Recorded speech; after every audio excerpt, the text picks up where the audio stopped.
बेटा अब खुद कमाने वाला हो गया था, इसलिए बात बात पर अपनी मां से झगड़ पड़ता था।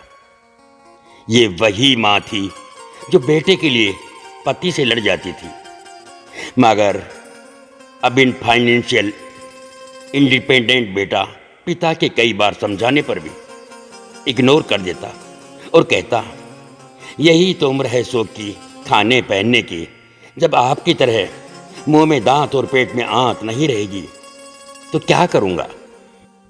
बहू खुशबू भी पूरे परिवार से आई थी, इसलिए बेटे की गृहस्थी में खुशबू रम गई थी।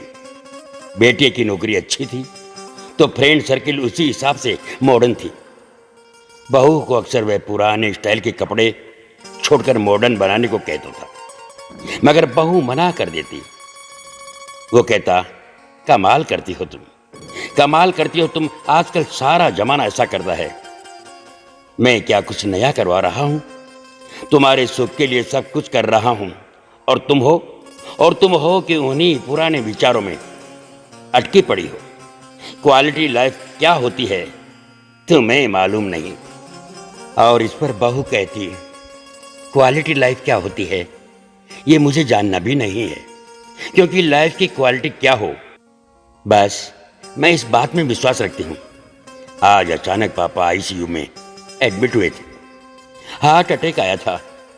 डॉक्टर ने पर्चा पकड़ाया, 3 लाख और जमा कराए थे। 1.5 लाख का बिल तो पहले ही भर दिया था, मगर अब ये 3 लाख भारी लग रहे थे।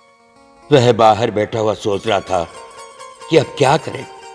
उसने कई दोस्तों को फोन लगाया कि उसे मदद की जरूरत है, मगर किसी ने कुछ बहाना कर दिया। आंखों में आंसू थे और वह उदास था। तभी खुशबू खाने का टिफिन लेकर आई और बोली, अपना ख्याल रखना भी जरूरी है। इस तरह उदास होने से क्या होगा, हिम्मत से काम लो। बाबूजी को कुछ नहीं होगा, अब चिंता मत करो।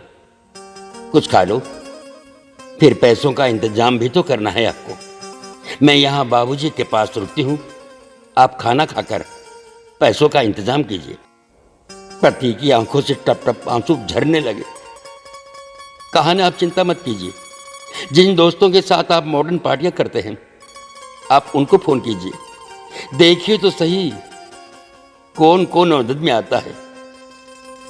पति खामोश और सूनी निगाहों से जमीन की तरफ देख रहा था कि खुशबू का हाथ उसकी पीठ पर आ गया और वह पीठ को सहलाने लगी।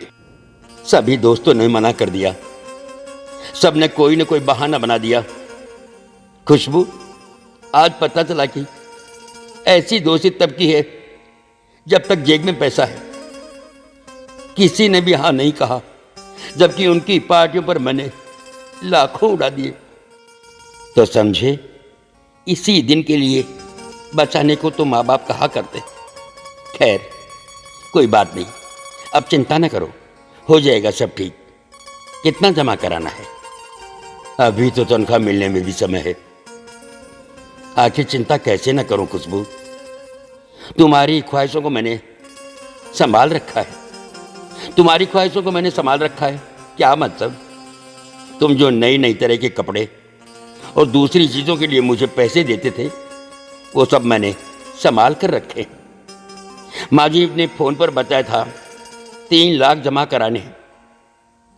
मेरे पास 2 लाख थे, बाकी मैंने अपने भैया से मंगवा लिए हैं। टिफिन में सिर्फ एक ही डिब्बे में खाना है, बाकी में पैसे। टिफिन में सिर्फ एक ही डिब्बे में खाना है, बाकी में पैसे हैं। खुशबू ने थैला टिफिन सहित उसके हाथों में थमा दिया। खुशबू, तुम सचमुच अर्धांगिनी हो। मैं तुम्हें मॉडर्न बनाना चाहता था, हवा में उड़ा रहा था, मगर तुमने अपने संस्कार नहीं छोड़े। आज वही काम आए हैं। सामने बैठी माँ के आंख में आंसू थे। उसे आज खुद के नहीं बल्कि पराई माँ के संस्कारों पर नाज था, और वो बहू के सर पर हाथ फेरती हुई ऊपर वाले का शुक्रिया अदा कर रही थी। पत्नी हो तो ऐसी हो। ये शिक्षाप्रद कहानी कुमकुम जी मिश्रा द्वारा अंकित की गई है, जिसका वीडियो रूपांतरण कर स्वर देने का प्रयास किया है। मैं आपके पूरणमल पारीक, जॉन भाई। ये प्रेरणादायक कहानी आपको पसंद आई है तो दोस्तों लाइक, कमेंट और शेयर अवश्य कीजिए।